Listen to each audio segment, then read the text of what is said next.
Hello, everyone, and as always, welcome back to Strategy Gaming Dojo, where we find, learn, and play one more turn of the great strategy games. And today we're going to do a little Let's Play tutorial on Decisive Campaigns Ardennes Offensive.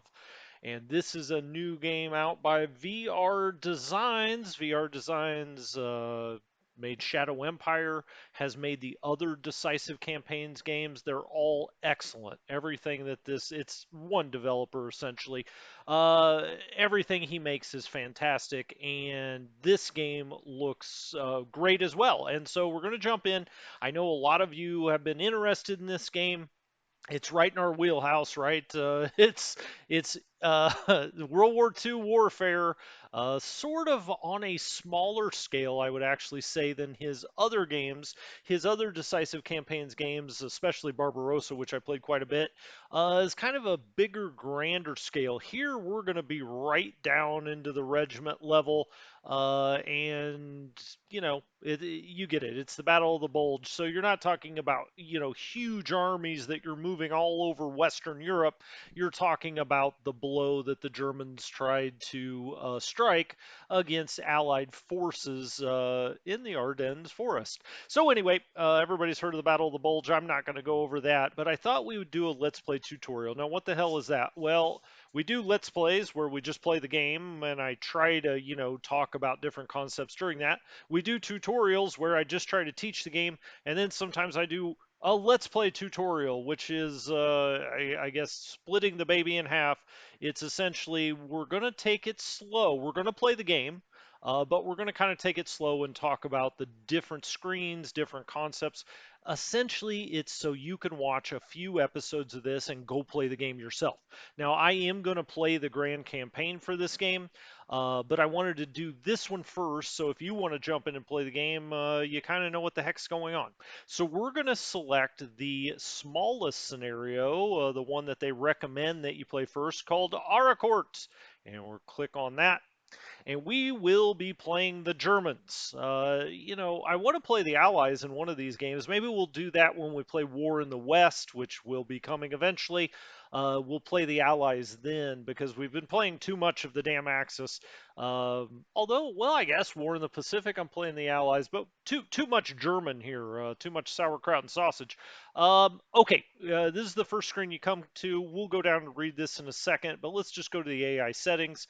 Let's put this on challenging. I've played, several of his games. I know how they work somewhat. I mean, it's very complicated. Believe me, a lot of thought has been put into the different resolutions in this game, but then it's packaged in a simple to understand system. At least I think so anyway. But we're going to go up to challenging difficulty. I mean, you can go all the way to, as hard as can be, but let's just go to challenging. And then I'm going to keep this on normal AI speed. You can do faster speed. You can do it where you don't see the AI move at all. Uh, you know, but normal gives the AI time to think a little bit, as much as Pixelmen can think, and I think it's proper here. I kind of like the little pause where it shows the at least the stuff you have in line of sight, what it's up to. Okay, Axis, human, that's us. The Allies, AI. All right, fog of war. Random weather, nah, let's do historical weather. Let's just play this historically. Uh, you know, you can add a little bit of extra spice if you want to go random weather, but we're not going to do that. Also, one other thing I'll point out on this screen, of course, this is all if you're playing by email. You can hide the AI moves if you want, if you just don't care and you just want it to be your turn again. Or you can add this uncertainty. Now, this is something I like. If you've played the game a few times, you put this uncertainty on, and generally, the game resolutions, I mean, there's a huge formula that goes into these resolutions, but part of that is a 2 dice roll. Okay, so you throw them out there and get snake eyes or something. Um, and that makes a difference. Well, if you do the uncertainty principle, at the start of the game, each unit is given a set die. So one of the 2 dies is set at the start of the game. So you may have a unit that rolled a 1, let's say, to start the game. Their dice roll will always be whatever that the other dice is plus 1. And that way, you have units that just don't fight well, and you'll have to identify the units that are doing well, the units that aren't doing so well. Maybe somebody had a bad day. I don't know. The cook, made something that didn't set right with everybody. But anyway, that's what uncertainty is. And it could, again, if you played the game several times, put that on. It may change things up for you a little bit and keep the game fresh. All right, scenario. We'll read about that in a second. The USOOB, Order of Battle, but we're going to be playing the Axis. We've got 5th Panzer Army, which consists of the 58th Panzer Corps under Walter Krugel. So we're under Manteuffel out here in 5th Panzer. Kruger is the commander of 58th Panzer Corps. You can see the other designations here of the different regiments.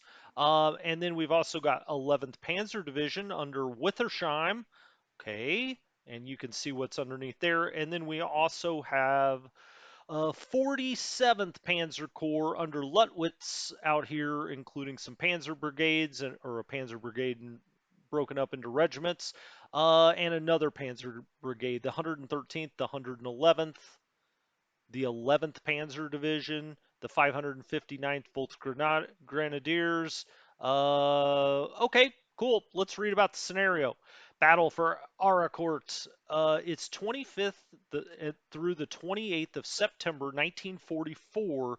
It's going to be 16 turns. Now, every day has about 7 different phases, which they call turns. Okay, and so it's only 3 days, but that's going to break out into 16 turns. Okay.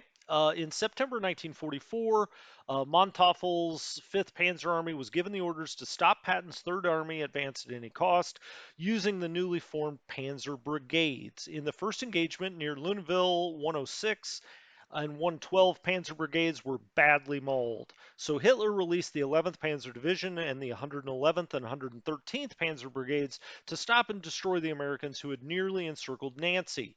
Well, that wasn't very.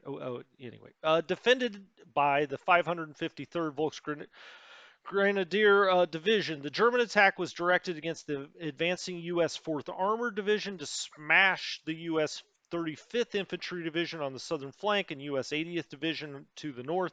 The ultimate goal was to make contact with the retreating 553rd, but even the best plan could not survive. Okay, well, that was a lot of words. I'm not sure it necessarily told us everything we need to know. But let's just start the game and jump out here and see what things look like. All right, you could see, much like in the Gary Grigsby games, there was a logistics phase that happened, and that logistics phase starts every turn. And now we're going to hit turn Axis. The game is in progress. Please start your turn. Well, we're the Axis. And it will always give you the conditions that are upcoming. Now, if you randomize the weather, you don't always know, obviously, what's going to be coming, and these things may be wrong. And you can see down here, chance for mistaken prediction is at most 0%. Well, I'm no mathematician, but that means this is probably correct because it can't be mistaken at 0%. Um, Day type, it's the morning of the 25th of September. Did I say September? Yeah. Weather type, overcast. Temperature type, it's above 0. Hey, well, that's exciting. Weather predictions, round 2, round 3. So you can see day 1 is 7 rounds long. Okay, so it looks like it's going to stay pretty overcast at the start here, overcast on round 1, overcast through round 4 as we get into the night. Oh, okay. So actually 4 rounds in day 1, and then day 2 goes morning, day, afternoon. Okay, interesting. Um, and so it's going to be overcast above 0, mist above 0. When you play the grand campaign, I believe it is 7 rounds per day. Potential. Gosh, I don't want to say that, but here it looks like it's 4 rounds. Then it'll be 3 here for day 2, and then I guess quite a few rounds for day 3 and 4. 25th, 26th, 27th, 28th. I guess that's 4 days. That's why I always say I'm not a mathematician. And so it looks like we're going to get 4 days of 4 rounds. Okay, I'm glad we figured that out. Press this key. Axis has 80 victory points occupied on the map. Axis needs 100 victory points for major victory. It needs 80, so we got to stay the same just for a minor victory. If we end with less than or equal to 50, it's an ally's major victory. If we end with 79 or less, it's a ally's minor victory. So what did all that mean? Well, we start at 80. If we get to 100, it's a major victory. If we just stay at 80 or above, it's minor. Below down to 50 is a minor loss. Below 50 is a major loss. Let's try to avoid that. Last round to be played September 29th, 1944. After the last round is played, the winner is determined. Okay. You could also lose or gain victory points by the number of casualties. So if you're taking a lot of casualties, even if you get the victory point locations, you could maybe not have enough points. Cards received this turn. The dealer in Vegas dealt them out, and what did we get? Supply drop, air recon, minor depot, repair bridge, new bridge, trucks column, or new unit. Now I can tell you, in a smaller scenario like this isn't going to come into play as much. I mean, not 1/100th as much as it will in the grand campaign. We're not going to have a whole lot of supply issues to deal with. I partially wanted to play this scenario for that very reason. Supply, just like in every other World War II game, is a big part of the game, and it's well done here. If you've ever played Shadow Empire, it is the whole damn game pretty much. But in this scenario, we'll go over that in the grand campaign. In this scenario, we've got a lot less to deal with, and we can talk more about just the basic game, and we'll do supply in that grand campaign. The ones we'll be worried about here really air recon. That'll be the main one. We could have to build a new bridge. We're probably not going to be blowing a bridge, but we could have, potentially do a new bridge and also new unit. If they're going to give us an extra unit, we'll take it certainly. Press any key. Okay, we're on the map. Oh my gosh, look at, wow. Okay. I will say, if you don't like the NATO counters, you can go somewhere. There we go. Units. You can go to silhouette counters, and here you'll see the representation of what is in the unit the most, right? So here it's like infantry, artillery. Here we've got an AFV, some kind of tank or motorized unit. So if you like these silhouettes, you can do that. I'm so used to playing with NATO counters that it's very hard for me to play a game without them. Headquarters and subordinates, you can see that. Show multi-units, if you split them up, smaller counters is what I was going to say. If you think, I know sometimes this is jarring to people, like these big massive counters. So if you want little bitty counters, I don't know. My eyesight's not good enough to go to those smaller counters. So we're going to keep the bigger ones on. Of course, you can change things on the map. I like the more things on the map, the better. Is my general take on things. So I'm going to leave that all here. Generally, there's other things you can do here, uh, and I'm just not going to go over them. How about that? So up here, we're starting at the top, preferences, and every one of these tabs, you just click on, click off, and you can bring it up. The brief, this will go back over what your kind of scenario story is, I guess you would say. You can also look at the order of battles here if you want to look at that again. Version info, config, who cares? Okay, stats. This game has got an incredible number of stats if you want to dig in. I mean, all the way down to individual guns and, pretty much anything you'd ever want to see. You can find a visual representation of it in this game and check it out. You can see we're starting with 9,167 troops. We'll put on casualties sustained. 0, that's good. Inflicted 0. Total troops. We'll come back and look at this after each turn. Regime statistics, so you can kind of see a big overall look at these numbers. You can see the different replacements requested. I mean, we could go into this forever. I'm not going to do that right now. It'll be the kind of thing we'll do as the game goes along. I think it's a lot easier to learn that way. If we go to order of battle, I really like this. It's like a family tree in Crusader Kings. You know, we've spawned. We've got more here. You can see up here is the 58th Panzer Corps. And if we click on that, well, it's already clicked on. You can see the two different units underneath that. Then you can click on them further and see the units under that command. This is the 559th Panzer Grenadier. Uh, did I say Panzer Grenadier? It's Volks Grenadier. Uh, okay, and then you can see 11th Panzer Division here and everything underneath that. Then if we switch over here to, gosh, I have to always think when I look in Roman numerals, the 47th Panzer Corps, you can see what's underneath here. And also, if you double click it, it'll take you to the portion of the map where it is. Again, you just keep unlocking these to see, what's underneath them. Of course, there's nothing underneath these. These are the individual units. These are the commands. Okay, so if you want to ever go look at your order of battle, you can do it here. Here is just different information. It's kind of like your mailbox of what's going on. Round one conditions, we already looked at that, right? Round 1 through 7, the first 2 days. Supply report, it will tell you all of that. Victory condition reports, cards received. So every message, these are your messages essentially. Cards, these are cards you can play. Don't be scared by these. All these are commands. I don't know what. Honestly, I wish he would just call them commands because sometimes people hear cards and they're like, I'm out. Other people like cards, but it's not like a card game. I just want to emphasize that. These are commands. That you can give. So, for instance, air support. If we want air recon to be done, it's going to cost us 3 political points. Okay, we'll quote unquote play the card, but all we're doing is ordering air recon. And we'll get into these cards as we go. Strategic map, good to see here because it kind of gives us a big grand overview of the situation. And I'm going to turn the show headquarters on.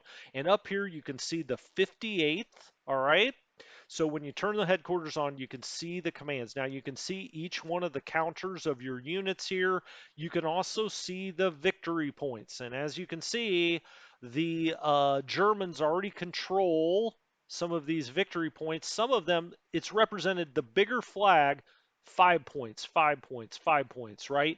Now we have 80 and we need to get to 100. Well, just looking at the map, if we take these two victory point locations, 10 and 10, we would get a major victory. That tells me right off the start that the Americans are going to have some real power in here because they wouldn't quite make it that easy, I doubt. Now, Aracourt is kind of the ultimate location of this scenario, right? Otherwise, they probably wouldn't have named it that. And so we've got units here in the south and units in the north. Big pincher going on here. Down here, we have the 47th, okay? Then you have the 111th and the 113th Panzer right there, okay? 111th, 113th, they're directly under the 47th. Then up here, we have the 58th, and you have the 11th Panzer Division headquarters here. You have the 559th Infantry here. Okay, and so you can always come up here to the strategic map and just kind of see what the situation is. You can also see the front. This is what's considered the front. The green, of course, is where the Americans, quote unquote, have control. It is overcast. It is in the morning. It's a very balmy 6 degrees Celsius, and we have 10 political points. Over here, you can see your victory points. We have 80. We're going for 100 for major. 50, we lose in a major. What is this over here? Well, this is history. You can go through the history of all the moves. I hardly ever do that if I'm being honest. So we'll keep it on map. It's the Axis turn, 25th of September, 1944. 600 hours out here. Cool. Well, I mean, those were the main things to show you just from a map perspective. Now, a few things, or I'm sorry, really from a game management perspective. Let's look at the map very quickly. All right. Well, we've got our counters. No shocker there. We've got major roads. We've got dirt roads, more minor dirt roads. This game is based on AP or action points. Everything you do has to do with action points. If something is black, it's fog of war. So I've got fog of war turned on. If it's black, we can't see it and we have no detection level on it. All right. And in this game, well, I shouldn't say detection level. That's a Grigsby term. In this game, what matters are recon points. And recon points in a hex go from 0 to 100. The more recon points you have, the more you know about that hex, but also the more you know about the enemies in that hex. And so it's important you take combat bonuses if you do not have recon on things.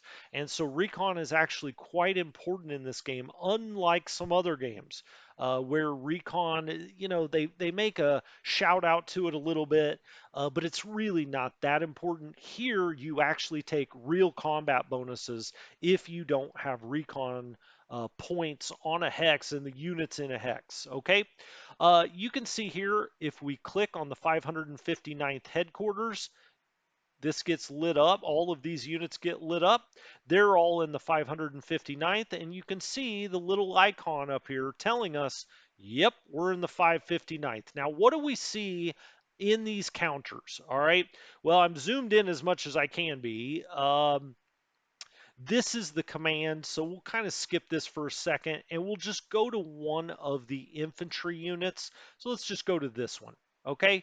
Uh, this is the Volks Grenadier Regiment, the 1127th. You can see 1127. It's in the 1127th anyway. Here's the 1126th. Here's the 1125th. Um, Down here, it shows the 559th. This is actually tied directly to the command, and that's because it's Panzerjägers, but we'll get to that. It's anti-tank, but it doesn't have kind of its own regiment number. But this is the 1127th Volksgrenadier Regiment. Okay, what do we see here? Well, it's German. It receives supplies this time, so that's green. This is, it's command. They just put a nice little indicia there. This shows that it's part of a regiment. Um, then what do we see down here? This is its readiness, right? And we want that to be at 100. And if we look down here, we're going to go through all of this, but if we look down here, there are two numbers that are important for this portion. One is vigor. Vigor is your max readiness. It's the most readiness you can have. Now you may say, well, is that always 100? No. Maybe you didn't get enough supply this time. Maybe you've been in a lot of battles so that no matter what you do, you can't go above a certain number. And I will say this game is great with tooltips. If you look here, max readiness, it tells you exactly what's going on. Vigor 100 limits the maximum readiness. Vigor can be recovered by not moving and not initiating combat, preferably without being attacked and outside enemy zone of control and at night. Okay, well, let's go sleep somewhere nowhere near the enemy. But that's your vigor. And then this is your readiness, and it's super important. Morale and readiness, right? Just like so many other games. But this shows you your readiness. This is just a visual representation of that. I wish they actually took it a little higher because that doesn't look like 100% to me, but I'm sure I'll get used to it. All right, NATO symbol, you get that. This is how much supply the unit has stored up. And then on this side, we'll see over here, you can see it. That's how much fuel they have stored up. All right. The number in the circle is action points. Now, action points really come in 0 to 100. All right, so you see action points here, 100. Um, but it never goes above 9. I think just to make the counter look better because a 10 would have spaced this out too much and maybe got over into fuel. So 9 tells you essentially you have all your action points. This will click down as you go to 0. right? But it's really based on 0 to 100, but you can't do too many moves in this game for less than 10 points. So this kind of, think of this times 10. All right. This is a raw, kind of rough strength counter. So this says 47. Well, if we look around, 17, this isn't nearly as strong. 46. So your usual regiment or part of a regiment is going to be about 47, 45, 15. Okay. Um, and so this just gives you that kind of raw score. If we go over, let's try to find, well, I mean, I'm looking at the AFEs here, the motorized 28. That's not too great, but this motorized 56, right? So that's pretty good. But here's your action points down here, and that's all. Everything that you do in this game is based on action points. So when we move, and I'm just going to move the first unit. Well, let's wait.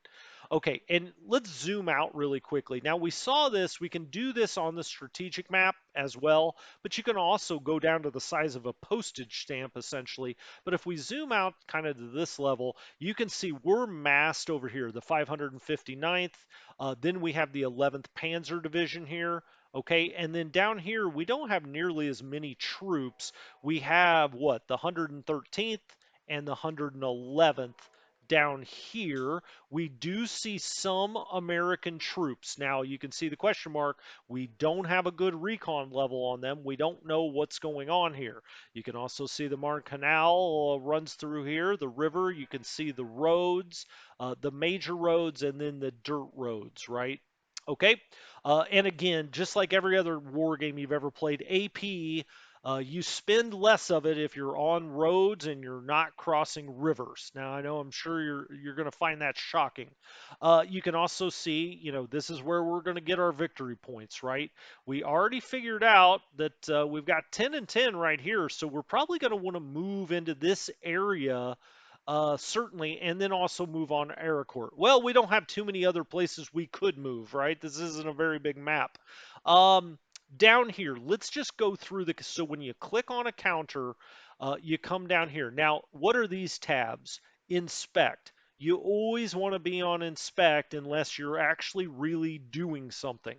Inspect, you could do this and you can't move, right? If I go to move, now all of a sudden this counter opens up to allow movement. So stay on inspect and you'll never, mistakenly move something, right? Supply. We're not going to get into supply in this Let's Play tutorial. We'll do that when we do the grand campaign. It's just not as important. I can click on this and you can see, hey, what's in supply, who's got supply. Okay, we're not going to do that. You can also click down here, stack and mini. Now I hate this mini map. I just, it does no good to me, really. I would much rather bring up the strategic map, but I'm going to keep this up here. Why is that? Because that's the only way we can see every counter that's in a hex. So let's go someplace that's got multiple, right? You can see all 4 counters in this hex. If I turn it off, oh, let's take this off. Let's go back to inspect. I was on supply. If I turn it off and I'm clicked on this hex, it's just going to show me the top one. Now we can cycle through them. If you left click, you can cycle through them. But I like to look at, I want to know what all is in this hex before I move anything. So we're just going to have to deal with this mini map. I wish there was some kind of option to get it the hell out of here. I don't like it. Okay. Did I? Wow, I'm really intense about that, I guess. Okay, so inspect. We're looking around at our troops. What have we got? Let's look at the Americans here. We know we've got an American unit here. We've got a mechanized American unit here. We don't know what these 2 American units are. We have American infantry unit here that has some artillery. Uh, then we've got a lot of fog of war, right? I mean, we're certain he's got more units out here, but we have no idea what they may be. Now, his mech unit here is sitting on the road, a road that we would like to get down here to get to Lezi, because that's worth 10, right? Juvelis, or is it Juvelis? I'm going to call it Juvelis, is also worth 10, and he's got what appears to be an armored unit there. So he's got infantry here, and then we got a bunch of question marks. Well, how are we going to, get a little more recon, know what's out there? We're going to do it through cards. Now, there's a couple of different ways you can play cards, all right? And so I'm going to click on the overall command up here, and let's go, and if you look down here, so we went through these, right? Let's go over here.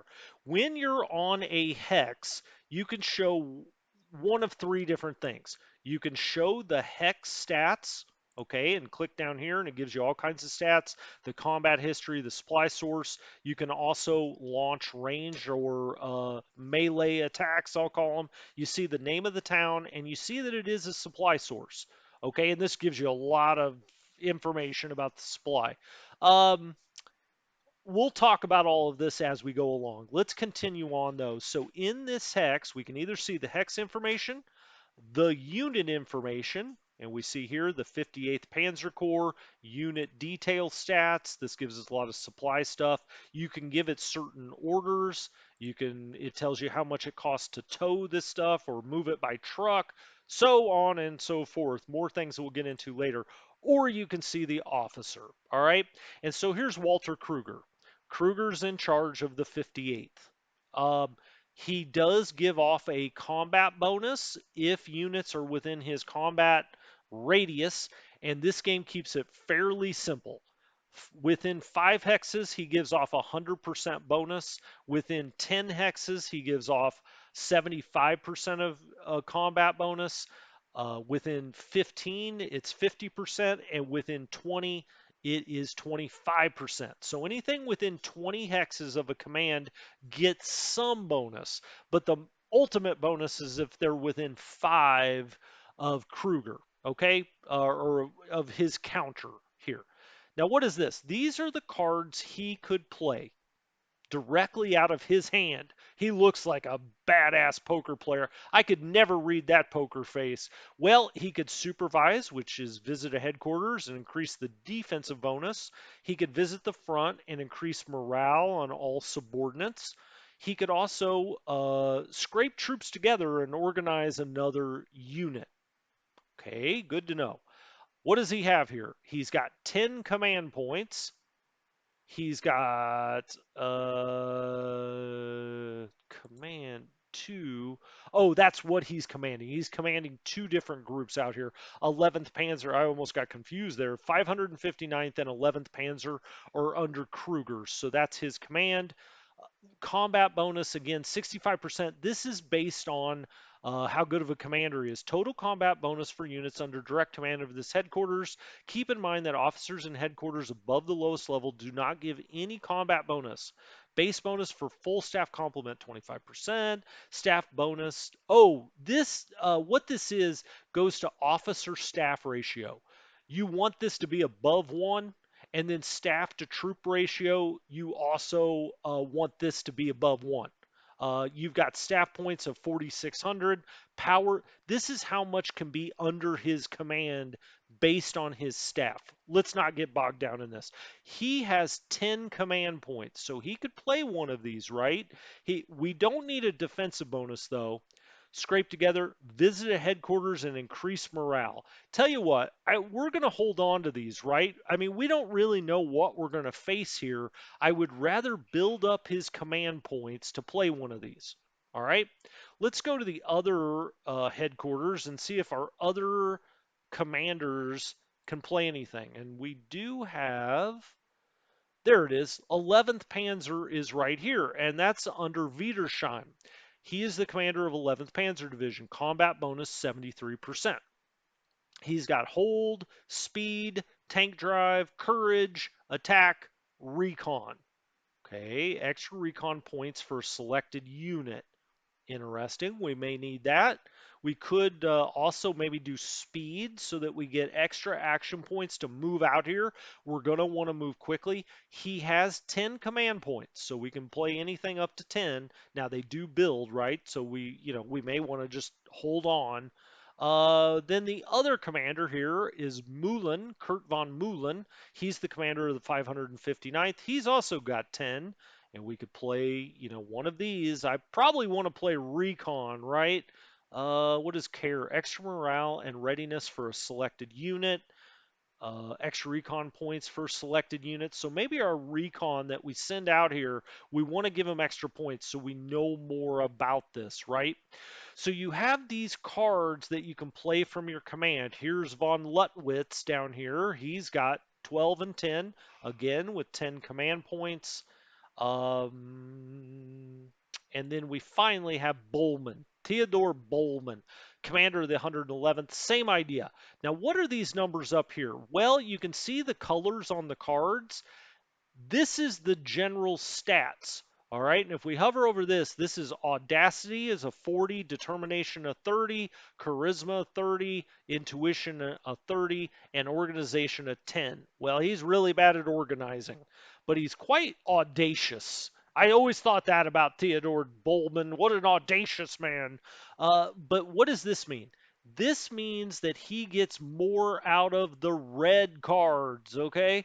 And then green is what? Determination. He gets more out of the green cards. Recon, he gets more out of the intuition cards when he has better stats here. Let's go to one of the major commanders here, back up to Kruger.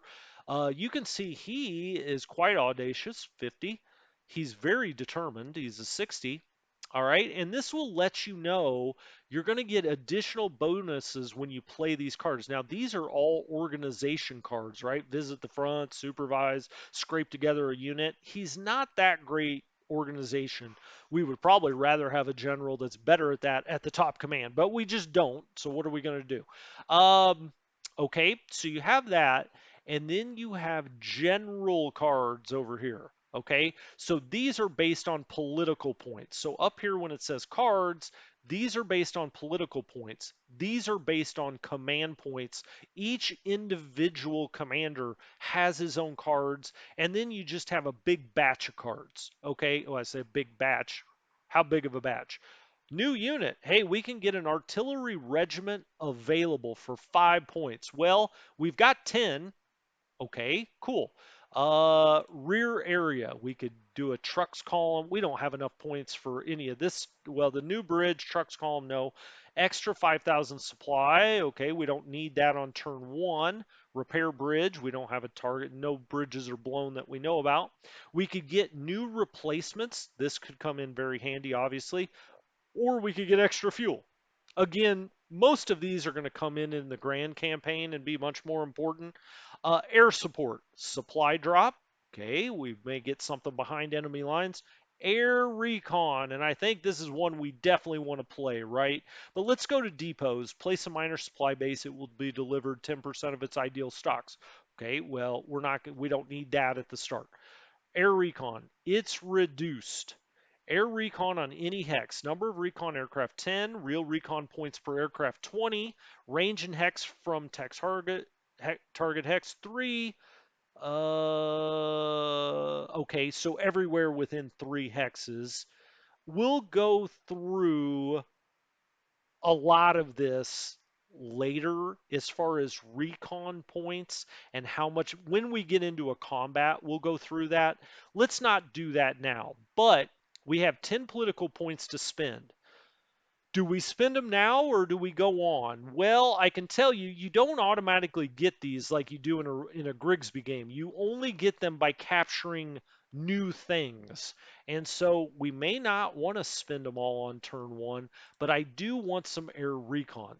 So let's play the card, and it brings this up, and it says, where do you want to spend this? By the way, this 10 in a box, if you were wondering what that is how many action points you lose going into that box um, because of zone of control. And you can see this American unit here is radiating its zone of control 10, 10, 10, 10 all around it. So is this American unit. And so it costs you more AP to get next to, obviously, an American unit. So all 10's there. Okay, but now we're talking about recon and where do we want it to go? Well, where are we going to go? If we look at the big map, we've got a lot of our 559th over here with what does not look like much resistance. By the way, we'll talk about height levels here. You can see the terrain height levels. This is 0, 1, 2. We'll talk about that as we get more out on the map. But where do we want to recon? Well, we have a big dark spot right here for Fog of War. We also have dark spots back here where we don't really know anything, but I would like to get more visibility. We've got good visibility on this. I would like to know more about this or potentially this. Now it's going to radiate out 3 hexes, right? 1, 2, 3. If I put it right here, we'll get some visibility on kind of everything. Now, I could put it over here as well. I really kind of want to know what this is. That's going to, make us what we do right at the start. Will it may dictate that. Tell you what, I'm just going to play it right here. Let's play the card. Due to weather, overcast morning, only 3 of the 10 aircraft managed to participate in the mission. 3 aircraft participating. We managed to get up to 60 recon points on 37 hexes. Excellent. Okay, so now you see we only have 7 political points left. Before we go look at the map and what that did, let's go here to combat units and let's get this extra artillery. That's 5 points. All right, let's play the card and it brings this map up again. Okay, and it puts in gold where you could put this car or put down this new artillery unit. Let's put it, and if we scoot over here, you can see we could also put it right over here, right? Well, I don't want to put it in enemy territory. That would seem a little strange. I think I'll put it right here behind the river to start with because we're going to go first. So we'll get this infantry out on the road first. I mean, over here, I wish I could see the range of this artillery. Maybe I'll put it right behind these guys, actually. Let's do that. Let's put it on this road, play the card. Okay, the 1559th Artillery Regiment has been placed. Let's do that. And there it is. 1559, right there. Came down here, artillery. And so it's now been placed on the map. We only have 2 political points left. What did we pick up on this recon? Well, you don't see a whole lot except, yeah, we do actually. We uncovered what this unit is. It's a cavalry unit. It's got what we estimate to be a 36 strength. Okay, so that was well worth it, right? We play, 3 political points. Now we know what this unit is. And we also got some recon points on the hexes all around it, which will help us later. Okay, so we played those cards. Now, Kruger, do we want to play anything for Kruger? Visit the front? Do we need any of this right now? I mean, we could increase the morale, uh, but I doubt we're going to get in much combat this time. I'm just not going to do it. All right. Let's go down to, well, let's stay up here for a second. Do I want to play any of these? Probably. Probably. I'll probably want to play Recon. Maybe Speed, though. Action points for selected unit. AP increase is his audacity divided by 2. And that's what I was talking about. These skills matter, right? So it would be 25 for the unit. They would get, Audacity is 50 divided by 2 is 25. It's modified by the headquarter power on the unit, percent on the unit. So the unit would need to be within 5 hexes of him, so we have 100% headquarter power. Click for pop-up and choice to play it. Well, I'm going to hold on that for a second because I'm going to probably call this an episode number 1 before we get deep into the action here, because then I'll just never stop. But we'll probably do either recon or speed. Same over here. Obviously, recon's incredibly important this early on. Recon, this is based on intuition, right? So his intuition's 40. So intuition divided by 10. Okay, interesting. So we would get 4 extra recon points there. We could also, well, he doesn't have a speed one. The Panzer divisions, I guess, get the speed. Well, that kind of tells us that we should probably play the speed because this is really what the Panzer divisions are all about. It'll give us, more AP. We've already got some recon out here, so we'll probably play the speed out here on a unit to get it really moving around here. Here we'll probably play recon. Down here, this is, again, we could visit the front because this is von Lutwitz. He's got the big overall command, so he gets these purple cards for organization. And then down here in the 111th Panzer Brigade, it looks like we have another speed card, but he's only got 9 command points. Dang it, Bowman! So we couldn't play speed even if we wanted to. And then where's our other headquarters? Up here, 113th. Tank drive. What is this? Offensive bonus for selected units and tank troops. Well, that could come in handy. He's got 10 command points. So this guy just starts with 9. So you can't play the speed card, damn it. Or give the speed order. Let's not call them cards. But we're going to decide all of that when we come back in episode 2, and we're going to start moving troops. This will start really moving along. We'll talk about the different heights and how I do not like the way he represents the different uh, height levels here. Now this, if we click on the hex, this is a height level 0. Okay, this is the front. Okay, so it's trying to be kind of like Iron. Well, gosh, I haven't played Hearts of Iron forever. I almost forgot the name of it. Hearts of Iron 4, this kind of shows you the front, obviously the rivers, but this is light forest, and then it goes up in altitude. And you can see here, height level 1. These heights are actually quite important, and I don't think they're very well represented on the map. If I did have a complaint, and there's not many about this game, if I did have a complaint, it would be that. But you can see it really here. 0, 1, 2, and then all the way up at the top of the peak, 3, right? Now it'll tell you what the terrain is, heavy forest, and it goes up on top of a mountain. So this is obviously a mountain here that gets all the way to a height of 3. It does not go above 3. But we'll get into all of that next time as we move the 11th Panzer out here. We move the 559th out. We're going to come down to 111 and 113 on the Panzer Brigades and get going next time. So anyway, this has been Strategy Gaming Dojo. Thank you so much. Hopefully you're learning a little something. I'm enjoying just talking about it. It's a great, great game. So anyway, till next time, I'll talk to you later.